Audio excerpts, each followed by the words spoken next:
Welcome to special post. ఇకపై ఉద్యోగులకు మరింత వేగంగా ప్రావిడెంట్ ఫండ్ క్లెయిమ్లు అందుబాటులోకి రానున్నాయి.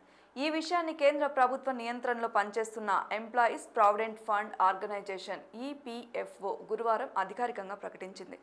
ఇప్పటికే ₹1,00,000 వరకు స్వయంచాలకంగా క్లెయిమ్లను 3 రోజుల్లో పరిష్కరిస్తున్న ఈపీఎఫ్ఓ త్వరలో ఈ పరిమితిని ₹5,00,000 వరకు పెంచనుంది. దీనివల్ల ఆరోగ్యం, విద్య, గృహ నిర్మాణం, వివాహం వంటి అవసరాల కోసం వేసే క్లెయిమ్లు మరింత వేగంగా సెటిల్ కానున్నాయి.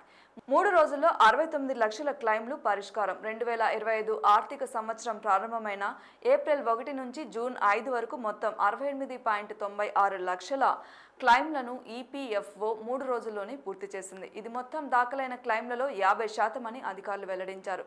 తాజాగా వెల్లడించిన ఈ గణాంకాలు ఈపీఎఫ్ఓ నూతన నిబంధనలకు దారితీనున్నట్లు స్పష్టమవుతోంది. దీనికి సిబిటి అనుమతి అవసరం లేదు.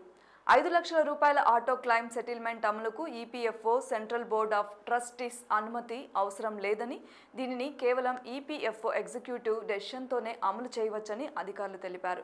జాప్యానికి చెక్ పెట్టవచ్చు. డేటా డిజిటలైజేషన్, క్లెయిమ్ సెటిల్మెంట్ ప్రక్రియలో జాప్యం జరుగుతున్న కారణాలను తొలగించేందుకు పాత డేటాను డిజిటలైజ్ చేయడంపై ఈపీఎఫ్ఓ దృష్టి సారించింది. ప్రస్తుతానికి దేశవ్యాప్తంగా 7 కోట్లకు పైగా ఈపీఎఫ్ఓ సభ్యులు తమ వేతనాల నుంచి నెలవారీగా విరాళాలు చెల్లిస్తున్నారు. మొత్తం చూస్తే ఈ మార్పుతో ఉద్యోగులకు తక్కువ సమయంలో ఎక్కువ ప్రయోజనం అందనుంది. ఇప్పుడు మెడికల్ బిల్ కోసం నెలల తరబడి వేచి చూసే రోజులు పోతున్నాయి. 72 గంటల్లోనే పెద్ద మొత్తాలను పొందే అవకాశం. నిజంగా ఇది ఉద్యోగ వర్గానికి మంచి ఊరటనిస్తుందనే చెప్పాలి.